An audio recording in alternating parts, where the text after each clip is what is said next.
Hermanos, les voy a pedir que abran sus Biblias en Hebreos capítulo 10. Hebreos capítulo 10, versículos 24 y 25. Podríamos decir que es continuación de lo que vimos el domingo pasado. Hebreos capítulo 10, versículos 24 y 25. El domingo pasado hablamos acerca de provocarnos unos a otros. Y considerémonos unos a otros para estimularnos al amor y a las buenas obras, no dejando de congregarnos como algunos tienen por costumbre, sino exhortándonos, y tanto más cuando veis que aquel día se acerca. He titulado el sermón de hoy día, A congregarnos. Desde enero de este año venimos nosotros descubriendo Hebreos. Dijimos que el autor sagrado quería exhortar, quería animar y consolar a los hermanos, pues estos estaban pasando por momentos de aflicción, dado que estaban ahí en persecución. Y así llegamos a descubrir las 11 exhortaciones que hay en este libro, de los cuales la séptima la comenzamos a ver el domingo pasado. La de hoy no es una exhortación aparte. Pudiera parecernos así, ya que ¿quién no ha oído esta exhortación a no dejar de congregarse? Para algunos, pareciera ser el versículo favorito para representarle a otro su descuido, y más de uno de nosotros, a lo largo de su andar cristiano, ha sido exhortado con este texto. Y está bien que así sea. El descuido de los medios de gracia nunca es involuntario ni inocente, y siempre tendrá consecuencias amargas para quien los ignore. No será gratuito, tendrá un costo, y un costo alto. Venimos hablando a partir del versículo 19 del privilegio de entrar al lugar santísimo. Allí nos reunimos con Dios, entramos por medio de Jesucristo y somos animados a acercarnos con corazón sincero, con certidumbre de fe, con corazones y conciencias purificadas y con limpieza. Somos animados a mantenernos firmes, sin fluctuar, sin oscilar en la profesión de nuestra esperanza, porque quien nos admite en su presencia y quien nos invita e insta a acercarnos es fiel. Dijimos que, como sacerdotes, entramos a ministrar al Señor, a adorarle, y luego salimos para ministrar a los hombres en el nombre del Señor, y sirviéndole, le adoramos. Esa es la vida en el lugar santísimo. Habiéndonos acercado a Dios, recibimos de Él abundante bendición. Recibimos mucha paz y recibimos el poder necesario para vivir la vida que le agrada a Él. Pero nada de esto es en solitario. Habiéndonos acercado a Dios, ¿hemos de apartarnos de sus hijos? ¿Dónde nos ejercitamos en fe, esperanza y amor? ¿Dónde se desarrolla y crece sana la vida del Espíritu? ¿Cómo puedes ayudar y confortar a los débiles en la fe? ¿Dónde cultivarás la comunión del Espíritu? ¿Dónde serás exhortado con la palabra de Dios? Cuán importante es, hermanos, a la luz de estas preguntas y de otras, cuán importante es la vida congregacional. Somos pueblo, no individuos. Somos ovejas del rebaño del Señor. Las cabras pueden deambular solitarias por peligrosos riscos, pero las ovejas pasen en los prados de su pastor y dueño, nunca solitarias, sino en rebaño. Quien se acerca al Señor, se acerca también a su prójimo. Así entonces, nos acercamos al Señor y nos consideramos unos a otros para estimularnos al amor y a las buenas obras. Quienes entran en el lugar santísimo para allí reunirse con Dios, también son movidos a su vez a reunirse con el pueblo de Dios. Nada más lógico. El antiguo tabernáculo era la tienda de reunión. Allí el pueblo se reúne con Dios y también con los suyos. Ambas reuniones van de la mano y son una sola. ¿Por qué algunos hebreos estaban abandonando tan sana costumbre? Debemos recordar que todavía estaban vigentes los servicios del templo y las sinagogas también eran concurridas. Esto a raíz de que dice aquí, como algunos tienen por costumbre. Allí, los judíos piadosos iban a adorar según las sombras que tenían por fe segura. Participaban de actos vistosos, donde había una solemnidad externa, palpable. Habían ritos, costumbres y ceremonias que habían aprendido desde la más tierna infancia. Era la religión de sus padres y antepasados. Y sin duda, habían oído solemnes advertencias acerca de abandonar la fe de sus padres y al único Dios verdadero. Era una mezcla de acostumbramiento, sentimentalismo y temor. ¿Y de qué se trataba eso de reunirse con estos del camino? Recuerde que fue el primer nombre que se les dio a los seguidores de Cristo. Era los del camino, antes de que le llamaran cristianos. Bueno, ¿de qué se trataba reunirse con ellos? Es cierto que su espiritualidad parecía y era más genuina. El gozo que experimentaban era desbordante y la fe que impulsaba era fuerte y poderosa. Pero no todos eran iguales. No todos eran judíos. Había una mezcla extraña y en la adoración no se oía solo el hebreo. Es más, habían algunos que eran ignorantes de la fe de Abraham, Isaac y Jacob. Gentes que provenían del paganismo, gentiles. Y algunos no exhibían esos ejemplos de fe y conducta. Eran débiles, incultos e ignorantes. Había situaciones que distraían. Hombres y mujeres adorando juntos. Y algunos de ellos provenían de situaciones conflictuadas y repulsivas. Si hasta había quienes comían sin lavarse las manos. Había quienes se descuidaban en el comer y el beber.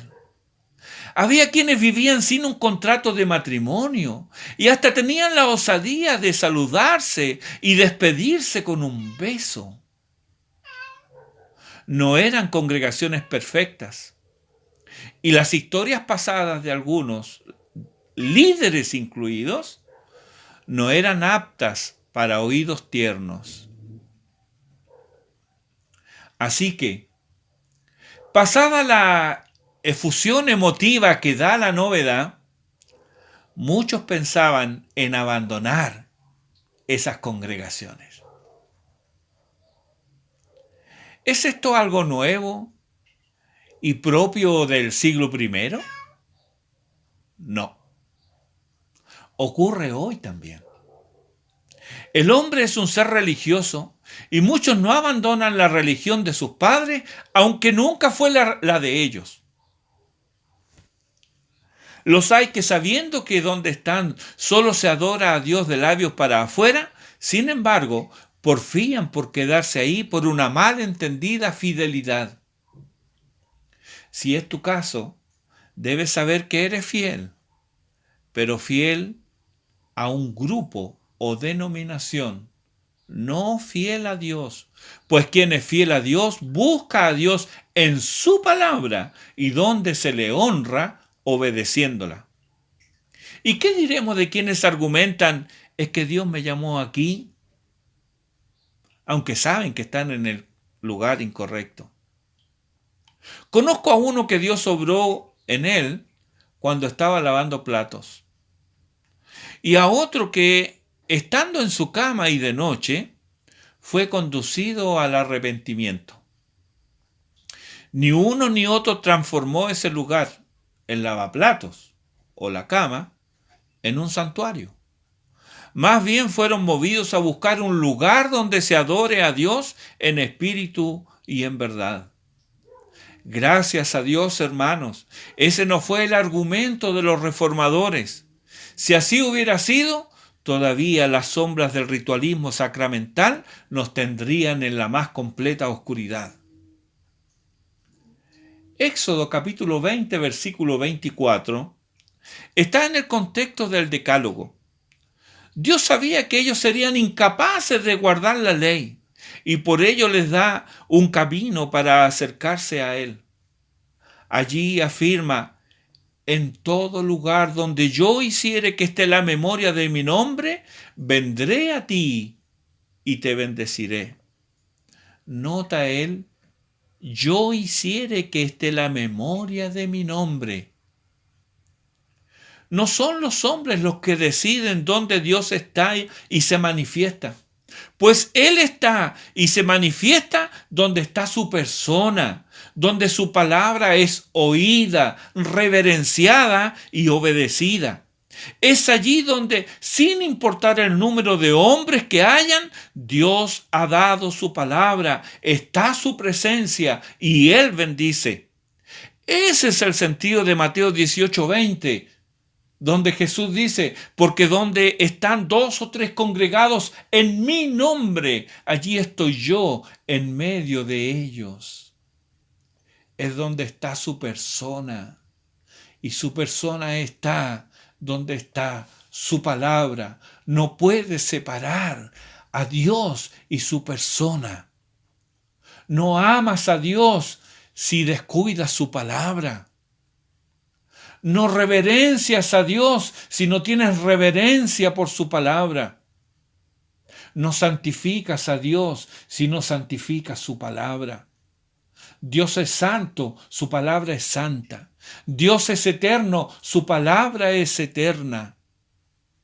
Dios es inmutable, su palabra no cambia. Para el creyente fiel, congregarse es estar donde su orgullo es humillado, donde se exalta la gracia de Dios en la salvación y donde se promueve la santidad verdadera en el corazón y en la vida cotidiana.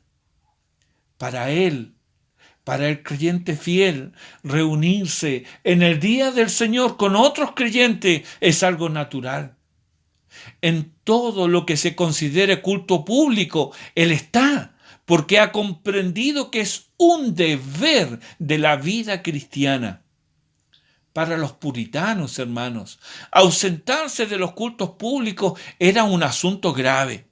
Tan grave, argumentaban ellos, porque al ausentarse del culto público es tan grave porque esconde todo tipo de pecados. Eso pensaban los puritanos. Y yo estoy inclinado a pensar lo mismo, recordando mi propia vida cuando escogí ausentarme de los cultos públicos. Dice Kistemaker que quien abandona las obligaciones comunitarias deja de asistir a las reuniones y exhibe los síntomas de egoísmo y egocentrismo. El abandono o descuido de la asistencia al culto no es el comienzo del enfriamiento en la fe, sino que es más bien la constatación de que hay una grave enfermedad subyacente. Es la evidencia de falta de amor por Dios y menosprecio de su palabra. Cuando no hay regularidad en la asistencia a los medios de gracia, se está evidenciando la infidelidad al Señor que la ordena. Dice el pastor Blackmore en un folleto titulado ¿Asistir a la iglesia es importante? Que, a menos que exista una razón válida para ello, como una enfermedad o limitación física, el no congregarse con el pueblo de Dios en los servicios de adoración regulares tiene estas consecuencias. Y él lista 13. 1. Revela un corazón frío y falta de amor ferviente por Cristo, quien instituyó las iglesias locales. 2. Evidencia un menosprecio por el ejemplo apostólico y por el mandamiento de la palabra de Dios. 3. Lo despoja de la bendición y ayuda necesaria para enfrentar las luchas diarias. 4. Afecta a sus hermanos en la bendición y ayuda que provienen de su ministerio mutuo. Recuerda a Pablo ahí en 1 Tesalonicenses, capítulo 5, versículo 14, donde él dice: os rogamos, hermanos, que amonestéis a los ociosos, que alentéis a los de poco ánimo, que sostengáis a los débiles, que seáis pacientes para con todos.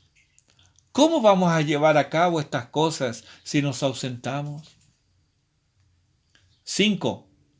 Aflige al Espíritu Santo, quien mora individualmente en cada creyente y en la iglesia completa como cuerpo.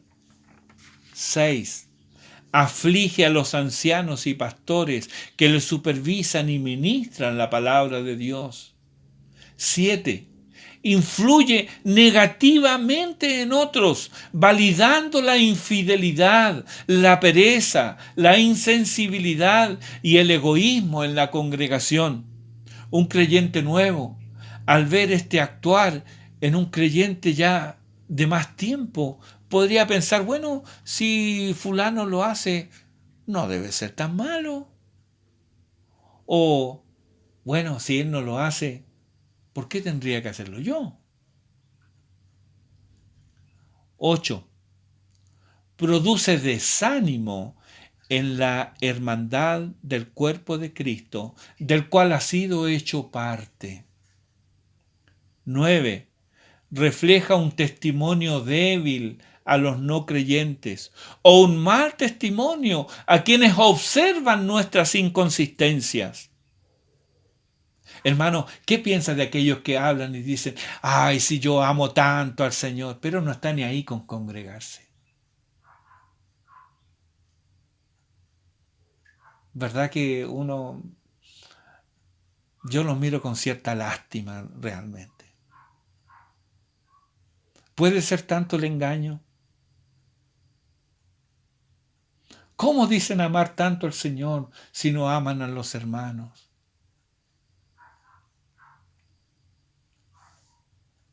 10. Demuestra miopía en cuanto al futuro de la iglesia local de la cual es miembro. No se interesa por el avance del reino de Dios. 11. Lo hace transgresor del pacto con Dios y con la iglesia de la cual es miembro. 12. Implica un paso horrendo y ocioso hacia la rebeldía y la apostasía. 13. Demuestra falta de respeto por el más significativo e importante día de la semana, el día del Señor, el día en que el Señor Jesús resucitó de entre los muertos. Hasta aquí las palabras del pastor Blackmore. Quien dice que ama a Dios, también ama a los hermanos. Quien dice que sirve a Dios, también debe servir en la iglesia local. Claro, es todo esto siempre y cuando seas cristiano, porque también hay falsos hermanos que no se sujetan a nadie y viven desvergonzadamente. Ellos no aman a Dios, aunque lo digan. Y lo sabemos porque desconocen y voluntariamente ignoran la palabra de Dios que los confronta con su pecado. Siempre tienen una excusa y no se dan cuenta que la razón que ellos dan ya fue oída en el Edén. Yo no tengo la culpa. Siempre el culpable de no asistir es otro. Somos salvos por gracia únicamente y solamente a través de la fe en Cristo. Y esta gracia salvadora provoca que el creyente ame la iglesia de Cristo. Si ese amor está ausente o no hay una real motivación a identificarse con la iglesia local, entonces la fe que dice tener no es tal. Y la salvación que se supone es solo una ilusión vana. La fe salvadora, la fe verdadera, crea amor, provoca amor por las cosas que Cristo ama. Y Cristo, en palabras de Efesios 5:25, amó a la iglesia y se entregó a sí mismo por ella. John Owen, en su libro Manual para Pastores y Miembros de la Iglesia, dice que hay 4 principios esenciales para caminar en la comunión del Evangelio. 1. Las congregaciones particulares o asambleas de creyentes, reunidas en un cuerpo para participar de las ordenanzas de Jesucristo bajo sus propios oficiales, son instituidas divinamente. 2. Los mandamientos positivos obligan a cada fiel creyente a unirse a una congregación que muestra las marcas de una verdadera iglesia. 3. Para unirse y tener comunión en una iglesia, todo hombre debe dar su propio consentimiento voluntario y sumisión a las ordenanzas de Cristo en esa iglesia. 4. Beneficia a los creyentes de un lugar reunirse en una congregación, a menos que, debido a que sean demasiado numerosos, decidan de común acuerdo dividirse en más. Este mandato no puede ser alterado sin peligro. Dice, si son muchos, entonces divídanse, pero cuidado. Cuidado, ¿por qué? Porque hay peligro de conflicto, de incumplimiento de amor y ser culpables de cisma. Reconocemos, hermanos, como cabeza de la iglesia, no a un cuerpo delegado de hombres, mucho menos a un solo hombre, sino que es Señor de la iglesia, nuestro Señor Jesucristo. Él nos ha llamado, Él nos ha salvado, Él nos ha comprado con su sangre. Él es nuestro Señor y a Él le debemos obediencia. ¿Y cómo evidenciamos nuestra obediencia a Él?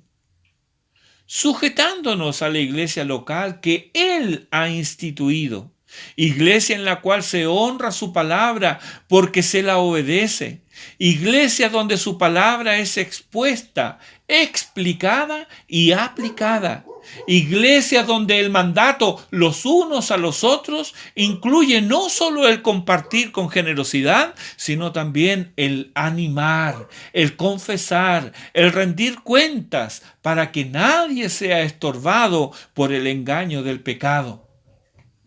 Dice nuestra confesión de fe bautista de 1689, en el capítulo 26, Artículo 5. En el ejercicio de este poder que le ha sido confiado, el Señor Jesús, a través del ministerio de su palabra y por su Espíritu, llama a sí mismo del mundo a aquellos que le han sido dados por su Padre, para que anden delante de Él en todos los caminos de la obediencia que Él les prescribe en su palabra.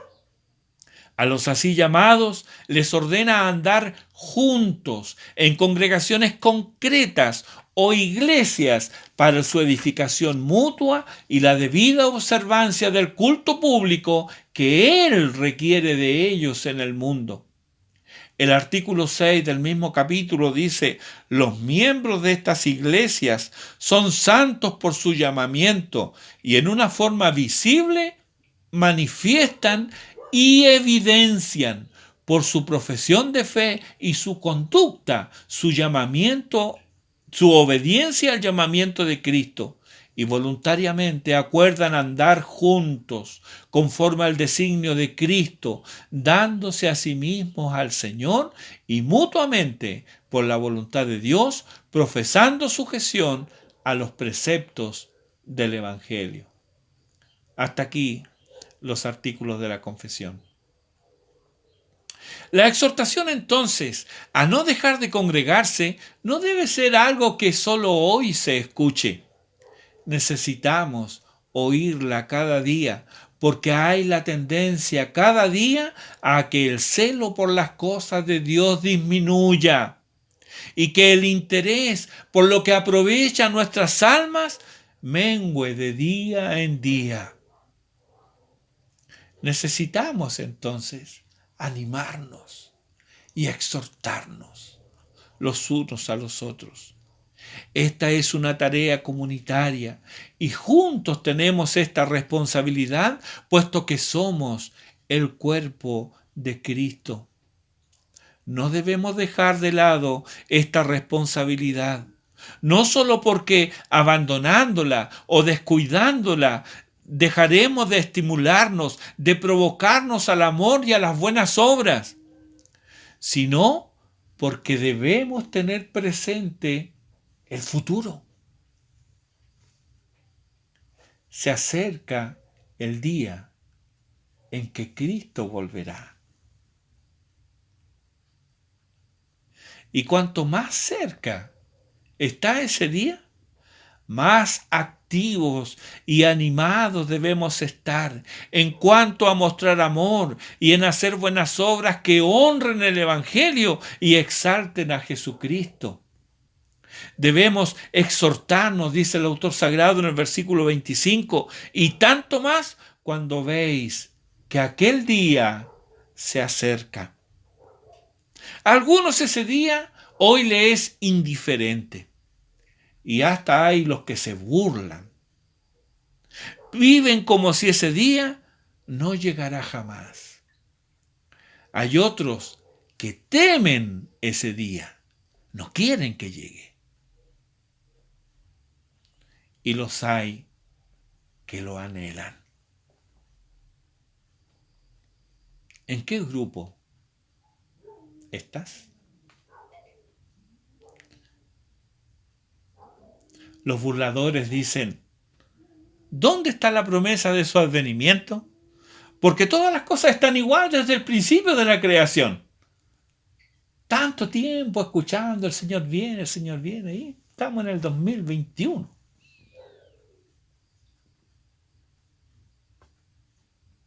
Los que temen ese día, se puede resumir su conducta en esta frase: no queremos que ese reine sobre nosotros. No queremos que este reine sobre nosotros. Pero aquellos que anhelan ese día son los que dicen: sí, ven, Señor Jesús. Ven, Señor Jesús.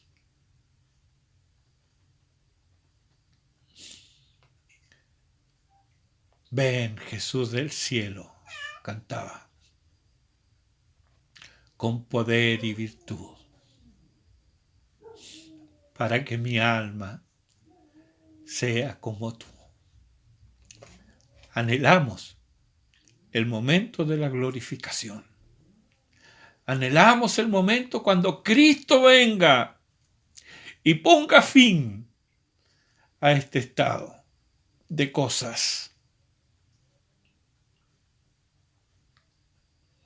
Segunda de Pedro, capítulo 3, versículo 9, dice: el Señor no retarda su promesa, según algunos la tienen por tardanza, sino que es paciente para con nosotros, no queriendo que ninguno perezca, sino que todos procedan al arrepentimiento. ¿Por qué aún sigues con vida?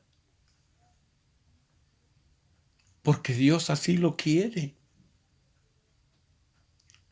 Pero Él te da vida para que te vuelvas a Él, para que te arrepientas. Hay quienes ven el día final, el día de Jesucristo, el día del juicio como algo muy lejano en el tiempo.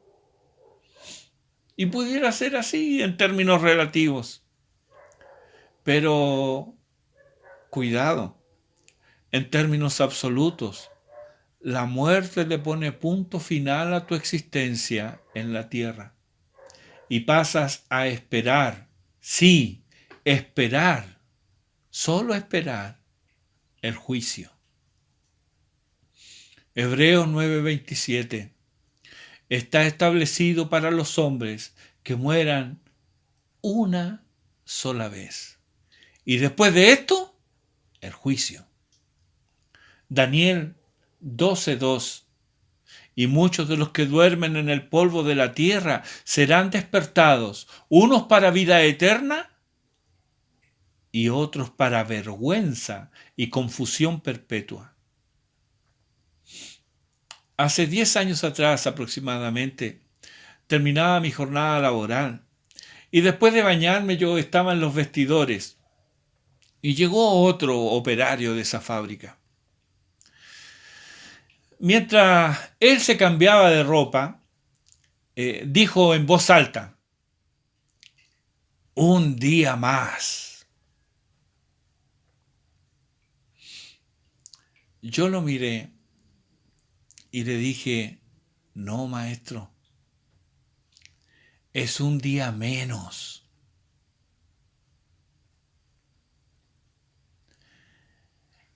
Él me dijo: no le entiendo. ¿Cómo que un día menos? Sí, le dije, es un día menos para vivir. Es un día menos para volverse a Dios, porque estamos un día más cerca de nuestra muerte y de comparecer ante Dios. El pobre hombre se espantó y me dijo: no hable así, no me diga esas cosas, maestro. Mire, me echó a perder el día. Pero yo le dije: si yo no le hablo de lo cercano que está el fin de nuestra vida, ¿dejará de ser cierto? ¿No ocurrirá acaso porque no lo mencionemos? En realidad, hermanos, debemos vivir atendiendo las palabras de Amós capítulo 4, versículo 12. Prepárate para venir al encuentro de tu Dios. El jueves recién pasado, temprano, yo iba al hospital y a esa hora oía noticias. Y dicen por la radio que un hombre se había desvanecido en el centro de Valparaíso, muy cerca del terminal de buses. Al parecer él iba a tomar un bus cuando se desvaneció y cayó al suelo. Fueron a auxiliarlo en vano. Estaba muerto. Ese mismo día, en la tarde, otra vez oigo de un hombre muerto en la vía pública y pensé: bueno, pero eso yo ya lo oí en la mañana. Pero era otro caso. Esta vez fue en Olmué. Un hombre aproximadamente de 50 años cayó al suelo y todos los intentos por reanimarlo fueron en vano. Murió ahí, en la vereda. Estos hombres serían esposos, padres, abuelos tal vez. ¿Tendrían sus vidas en orden? Hoy seguramente sus cuerpos están sepultados y deben tener familiares y amigos que lloran su ausencia.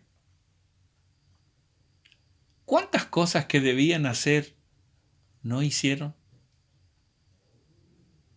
¿Cuántos enojos, envidias y engaños fueron con ellos a la tumba y serán evidentes para el justo juez el día del juicio? ¿Dónde pasarán ellos la eternidad?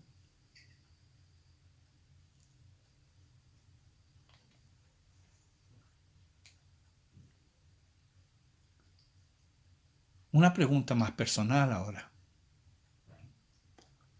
¿Cómo sabes que terminarás hoy con vida y mañana verás la luz de un nuevo día?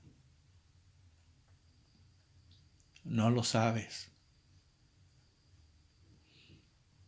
No lo sabes.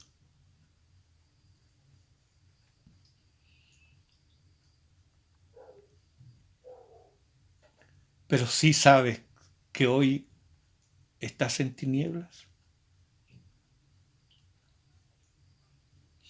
Sí sabes que hoy todavía Cristo no es tu Salvador.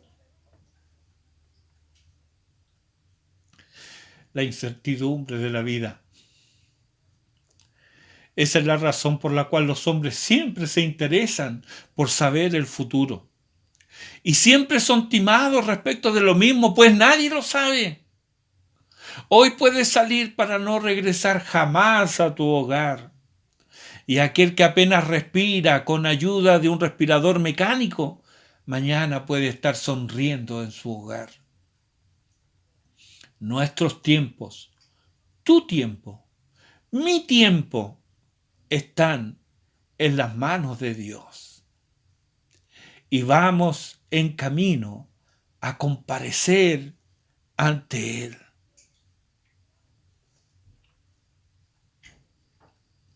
¿Por qué entonces, y aquí me dirijo a quienes todavía no le han entregado su vida al Señor, a quienes están lejos de Él? ¿Por qué entonces no abandonas tu orgullo, tu necedad, y te vuelves arrepentido ante quien hoy puede ser tu Salvador y mañana será tu juez? Isaías 1:18. Venid luego, dice Jehová, y estemos a cuenta.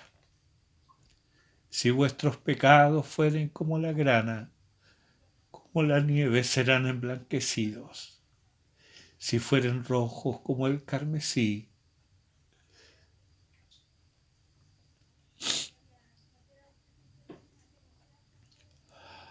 vendrán a ser como blanca lana. Amós capítulo 4, versículo 12. Prepárate. Prepárate para venir al encuentro de tu Dios. Hebreos, en 3 lugares. Capítulo 3, versículo 8, capítulo 3, versículo 15 y capítulo 4, versículo 7. Te urgen a lo mismo. Si oyereis hoy su voz, no endurezcáis vuestros corazones. Oro que te vuelvas hoy. Te ruego, no desoigas el llamado que Dios hoy te hace, pero no te confundas. Soy yo el que ruego. Soy yo el que suplico. Soy yo el que te pido. visto el sufrimiento eterno que Dios revela en su palabra, soy yo el que te suplico que te vuelvas a Él. Dios no te suplica, Dios te manda a arrepentirte. Hechos 17:30 dice, Dios, habiendo pasado por alto los tiempos de esta ignorancia, ahora manda a todos los hombres en todo lugar que se arrepientan. Entonces, y solo entonces, podrás decir junto con los redimidos. Podrás repetir lo que dijo David en tiempos antiguos. Yo me alegré con los que me decían, a la casa de Jehová iremos. Termino con una cita de Calvino comentando los Salmos. Dice él, si no preferimos a la iglesia por encima de todo aquello a lo que damos atención, somos indignos de ser contados entre sus miembros. Dios tenga misericordia de nosotros y nos bendiga. Haga resplandecer su rostro sobre nosotros, para que sea conocida en la tierra su camino y en todas las naciones la salvación del Señor.